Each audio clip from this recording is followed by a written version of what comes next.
اگر تم سچے ہو تو ان اشیاء کے نام بتاؤ۔ اللہ نے حضرت آدم علیہ السلام کا معزز ہونا، مکرم ہونا، زیادہ عزت والا ہونا واضح کرنے کے لیے فرشتوں کو حکم دیا کہ آدم علیہ السلام کو سجدہ کریں۔ یہ سجدہ تعظیمی تھا، عبادت والا سجدہ نہیں تھا۔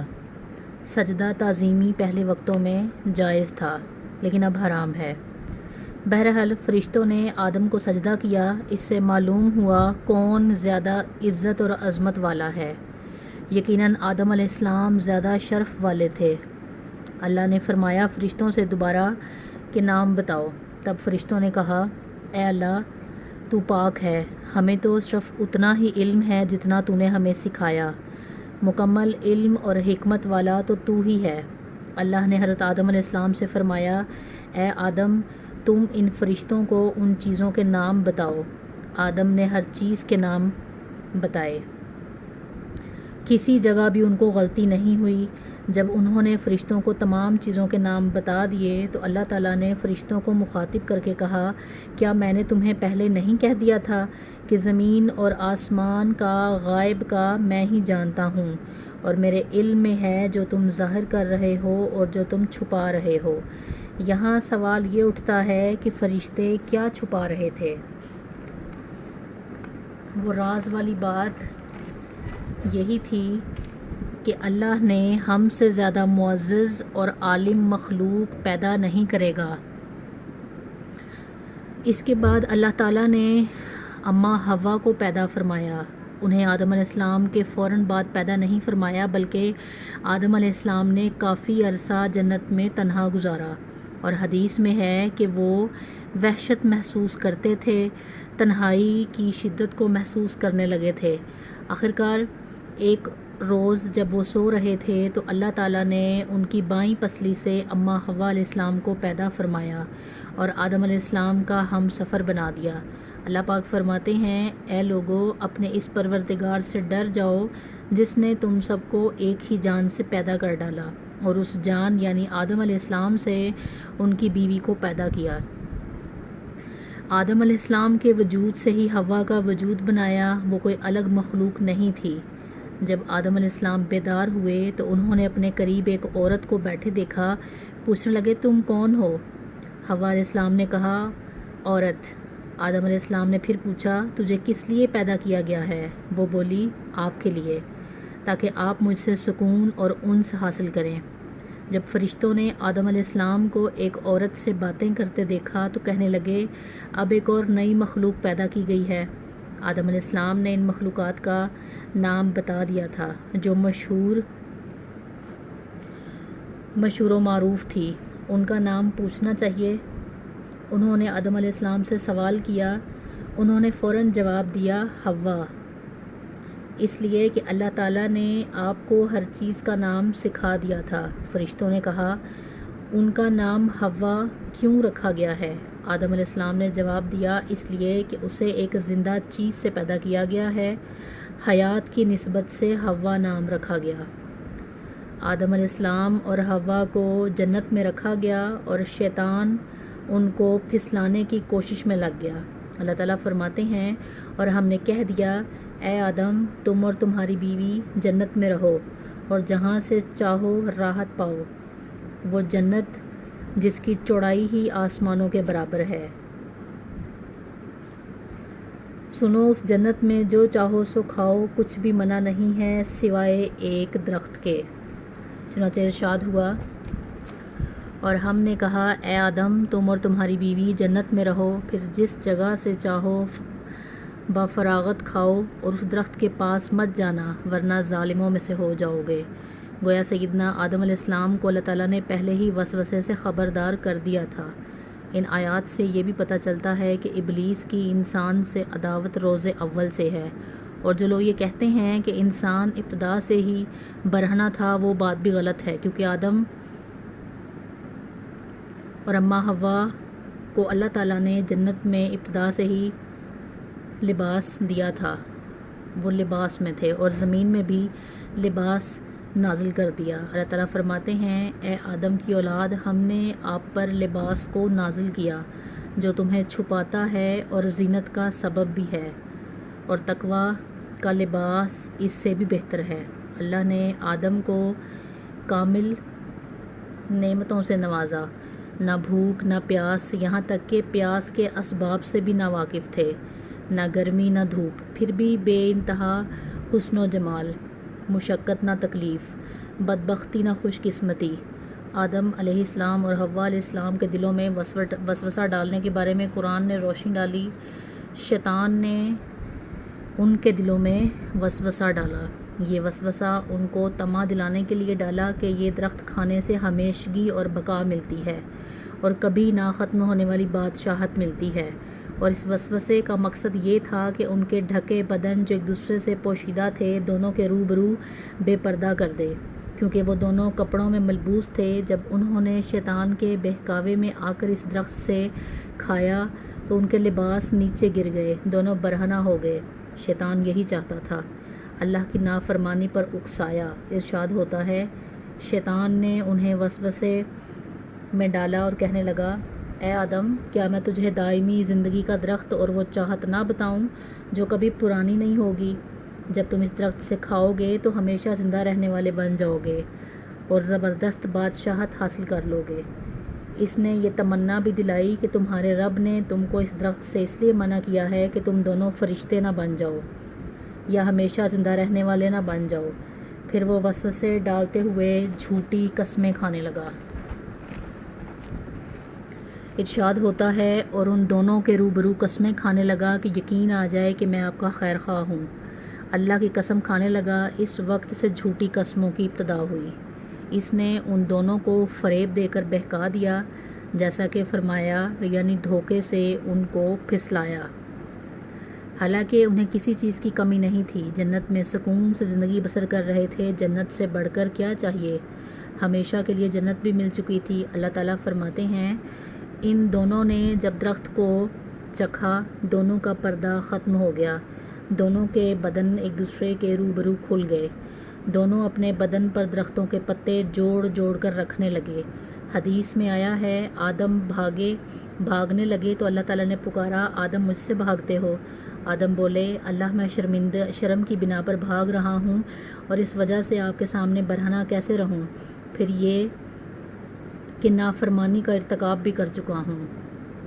ان دونوں میں سب سے پہلے اس درخت سے حضرت اماں حوا نے کھایا تھا، انہوں نے ہی اس کو کھانے کے لیے کہا تھا، جیسا کہ بخاری شریف میں نبی کریم نے فرمایا، اگر حوا نہ ہوتی تو کوئی عورت اپنے خاوند سے خیانت نہ کرتی۔ حوا علیہ السلام نے انہیں غلطی میں مبتلا کیا۔ اگر حوا علیہ السلام نہ ہوتی تو آدم خیانت میں مبتلا نہ ہوتے، یہ معصیت میں مبتلا ہوئے نہ ہوتے۔ پھر اللہ پاک نے فرمایا، کیا میں نے تم دونوں کو اس درخت سے کھانے سے نہیں روکا تھا، اور کیا تمہیں نہیں کہا تھا کہ شیطان تمہارا کھلا دشمن ہے؟ اس کے بعد ان دونوں نے توبہ کر لی۔ قرآن مجید میں آتا ہے، دونوں نے کہا، اے ہمارے رب، ہم نے اتنا بڑا نقصان کیا ہے، اور اگر تو ہماری مغفرت نہیں کرے گا اور ہم پر رحم نہیں کرے گا تو واقعی ہم خسارہ پانے والوں میں ہو جائیں گے۔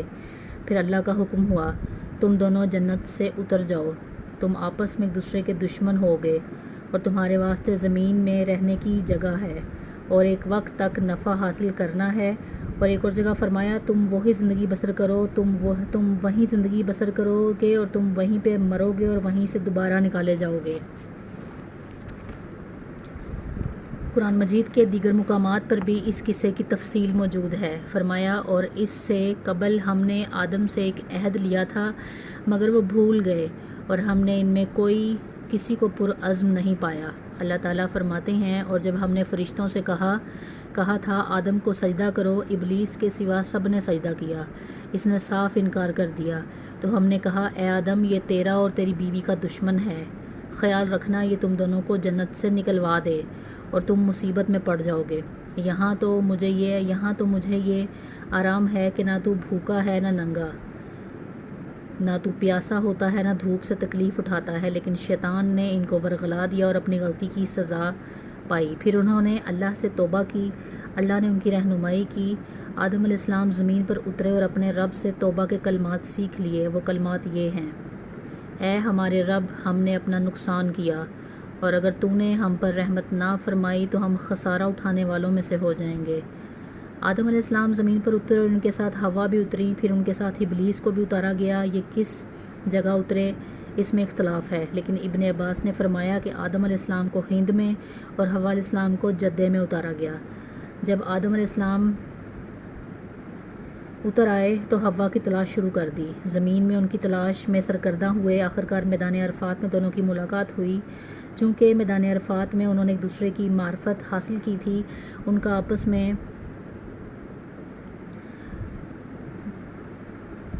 آپس میں تعارف ہوا تھا،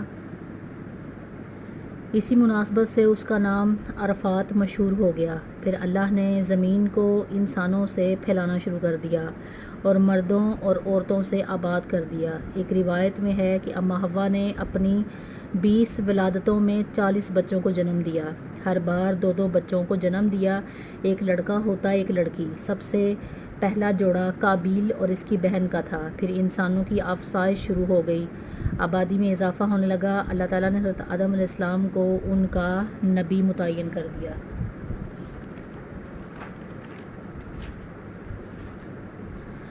وہ انہیں دین سکھاتے رہے۔ اس وقت تمام لوگ خالص توحید کو اپنانے والے تھے، تمام لوگ ایک ہی امت کے تھے، ان میں شرک کا شائبہ نہ تھا۔ ایک روایت میں ہے اللہ نے جب آدم علیہ السلام کو جنت سے زمین پر اتارا تو انہیں ہر چیز کی کاریگری اور صنعت کا علم تھا۔ جب وہ عالم بھی تھے، لباس میں مابوس بھی تھے، لباس کے بارے میں بھی جانتے تھے، کام کاج کی تمام طریقوں سے بھی واقف تھے، لوہے، لکڑی اور کپڑے کا استعمال سے بھی واقف تھے۔ بہرحال آدم علیہ السلام کے بعد انسانی مخلوق کی تعداد روز بروز زمین پر بڑھتی گئی اور انسانی کمزوریوں کی بنا پر گناہ شروع ہونے لگے۔ زمین پر سب سے پہلے ہونے والی معصیت قابیل کے ہاتھوں ہوئی، اپنے بھائی حابیل کے قتل کی صورت میں سامنے آئی۔ اللہ تعالیٰ نے قرآن مجید میں قابیل اور اس کے بھائی حابیل کا قصہ بیان کیا ہے۔ قابیل کرخت طبیعت کا مالک تھا، جبکہ اس کا بھائی حابیل نرم طبیعت کا مالک تھا۔ قابیل کھیتی باڑی اور حابیل مویشی چراتا تھا۔ حابیل کے نرم دل ہونے کی وجہ اس کا بکریاں چرانا تھا، کیونکہ ایک چرواہا اپنی بکریوں کو بھوکا دیکھ کر اسے چارہ کھلائے بغیر نہیں رہ سکتا، اسے پانی پلائے بغیر نہیں رہ سکتا۔ وہ ان کی مشکلوں کو، مصیبتوں کو سمجھتا ہے، اس لیے وہ نرم دل تھا۔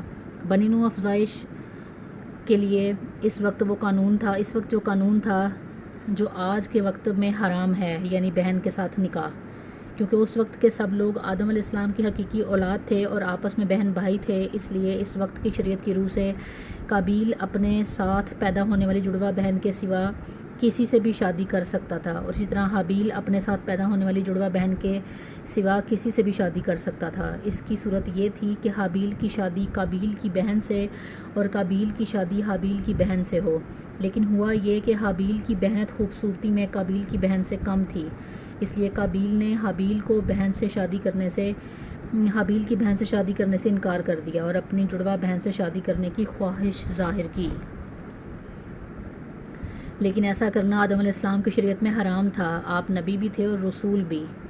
نبی اور رسول میں فرق یہ ہوتا ہے کہ رسول پر شریعت اور احکام نازل ہوتے ہیں، لیکن نبی پر شریعت نازل نہیں ہوتی، البتہ اس کی طرف وحی نازل ہوتی ہے اور معجزات عطا ہوتے ہیں۔ خیر، قابیل اس شرعی حکم کی وجہ سے غضبناک ہو گیا۔ اس نے تعجب کا اظہار کرتے ہوئے اس قانون کو ماننے سے انکار کر دیا۔ آدم علیہ السلام نے ان دونوں کے درمیان فیصلہ کرتے ہوئے انہیں حکم دیا کہ دونوں اللہ کے حضور ایک ہدیہ پیش کریں۔ ہدیہ اس جانور کو کہتے ہیں جسے اللہ کے نام پر ذبح کر کے فقراء کو دے دیا جاتا ہے، ان میں تقسیم کر دیا جاتا ہے۔ اس سے مقصود یہ تھا کہ اللہ کے لیے اپنی نیت کو خالص کرنا ہوتا ہے۔ اس عمل کو قربانی کہا جاتا ہے۔ ہدیہ یا قربانی قبول یہ تھا کہ اس کو آگ جلا دیتی تھی، اس کا مطلب یہ تھا کہ قربانی قبول ہو گئی، یعنی جانور کو وہاں رکھ دیتے اور اسے اللہ اگر قبول کرتا تو وہ جانور جل جاتا، اور اگر آگ اس قربانی کو نہ جلاتی تو اس کا مطلب تھا قربانی قبول نہیں ہوئی۔ قربانی کا دن آ پہنچا۔ حابیل نے اپنے مویشیوں میں سے بہترین جانور لیا اور قربان گاہ میں لا کر اللہ کے حضور پیش کر دیا۔ دوسری طرف قابیل نے اپنی کھیتی کے غلے سے رتی قسم کا غلہ قربانی کے لیے پیش کر دیا۔ دوسرے دن دونوں قربان گاہ پہنچے تو دونوں نے دیکھا کہ حابیل کی قربانی قبول ہو چکی ہے، جبکہ قابیل کی قربانی کو آگ نے نہیں چھوا تک نہیں تھا۔ یہ دیکھ کر قابیل حابیل پر غضبناک ہو گیا۔ شیطان نے پھر اسے وسوسے میں مبتلا کیا کہ اپنے بھائی کو قتل کر دے۔ اس نے اپنے بھائی کو جان سے مارنے کا ارادہ کر لیا۔ اس وقت تک روئے زمین پر کوئی انسان قتل نہیں ہوا تھا۔ انسانی تاریخ کا یہ پہلا قتل ہے جس کا ارتکاب قابیل نے کیا۔ وہ اپنے بھائی حابیل سے بولا، میں تمہیں قتل کر دوں گا۔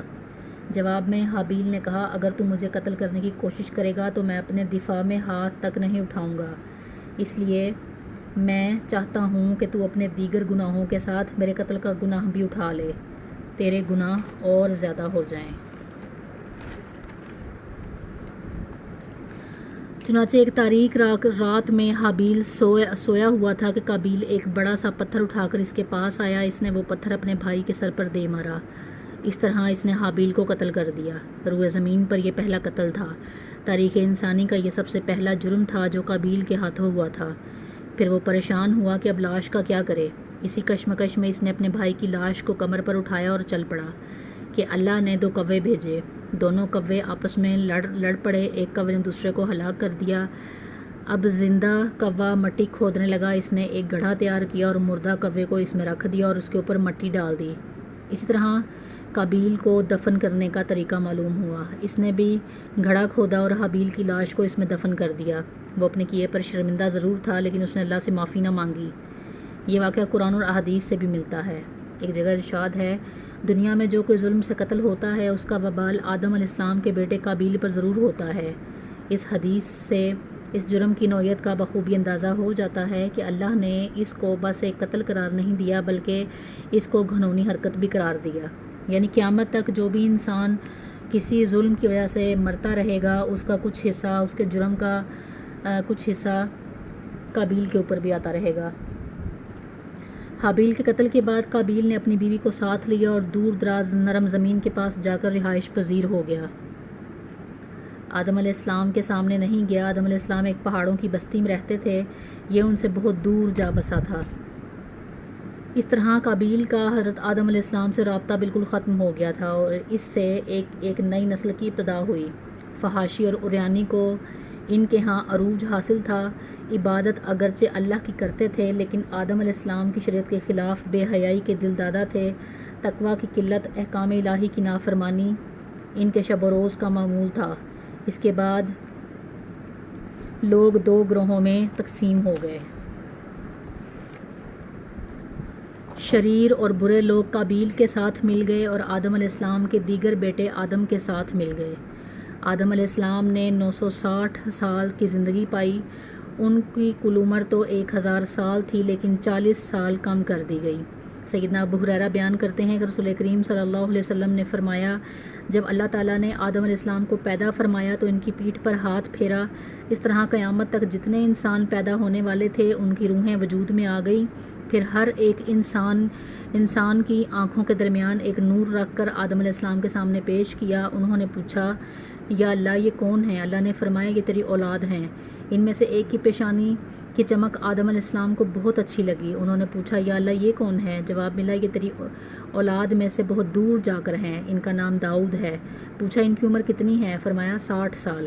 آدم علیہ السلام کہنے لگے، 40 سال میری عمر میں سے ان کی عمر میں شامل کر دیں۔ اس سلسلے میں دوسری روایت یوں آئی ہے، جب آدم علیہ السلام کی روح قبض کرنے کے لیے فرشتہ آیا، کہنے لگا، میری عمر میں تو ابھی 40 سال باقی ہیں۔